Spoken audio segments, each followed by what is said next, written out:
three greatest issues interfering with people getting what they desire to create. Normally, to explore our creativity, we talk about creativity as to what we think it is and what we think we need to do to access it. We can explore a lot of books, videos, movies, talk to creativity coaches, and the like. These all give us a variety of ways to create and present some wonderful ideas.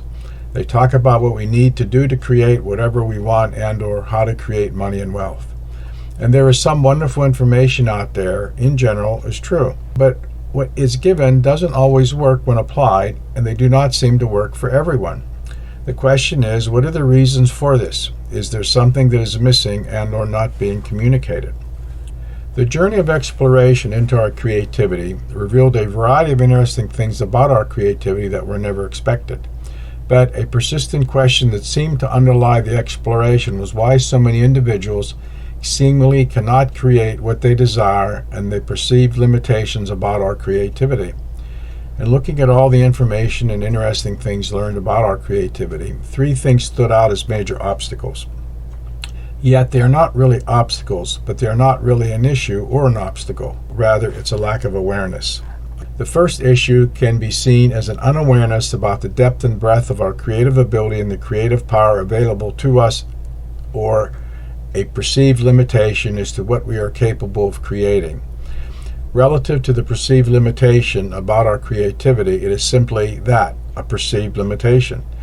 As presented in the two stories found in the recording on the human condition as seen from the creativity perspective, Eaglet and the Lion Cub, we simply do not have the guides and teachers available to show us what we need to know and understand about our creativity, especially those aspects of our creative ability and creative power that lie in the unseen aspects of creation.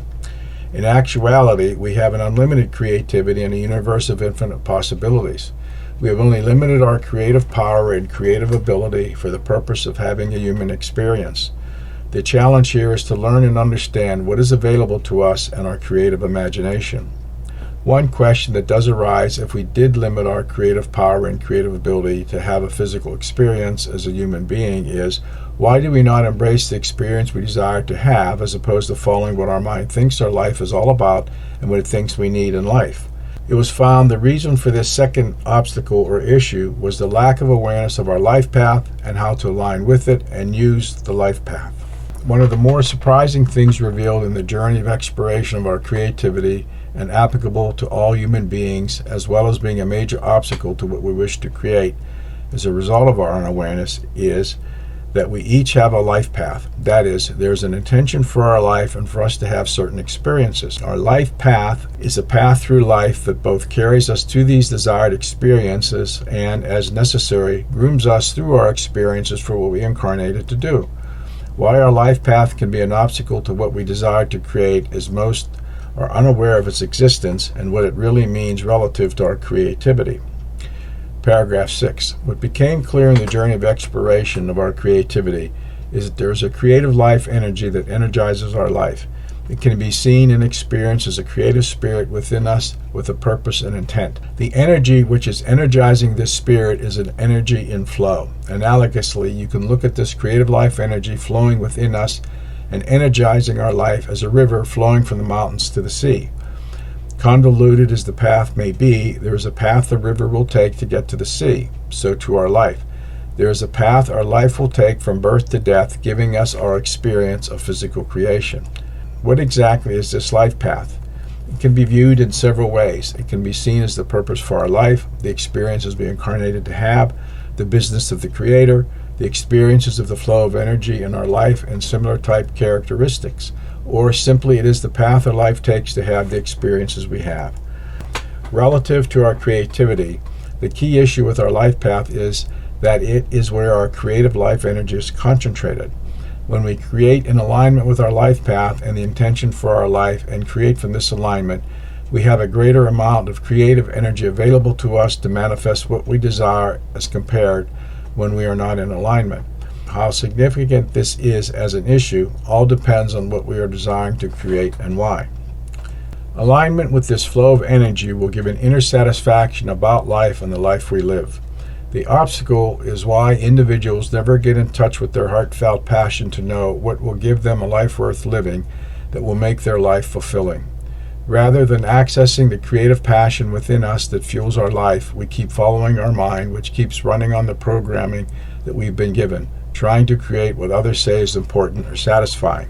There's an important point that needs to be made about our life path and creating what our mind wants and or desires in life. Alignment with one's life path will create for us a life worth living and can provide an inner satisfaction that never runs dry regardless of what is happening in the world. However, what must be clearly understood, creating what mind wants will not necessarily even come close to creating a life worth living and that inner satisfaction. Ultimately, the real issue is not so much what you wish to create, but rather what is it you wish to experience. However, it needs to be noted, since our mind normally looks for things that give us pleasure in life, and if we pay attention to what we feel about what we're experiencing, we will be led to the experiences that tend to fall in alignment with our life path in some way. However, when we allow the mind and the programming and what it thinks success looks like to guide our life, the satisfaction with life is missing, and often we cannot create what we want, for our energy is pulling us in another direction. Now, we often can discipline ourselves to go after what mind wants and achieve what mind wants, but the question is, at what cost? Are we willing to pay the price and in the end to find what we created is not really satisfying?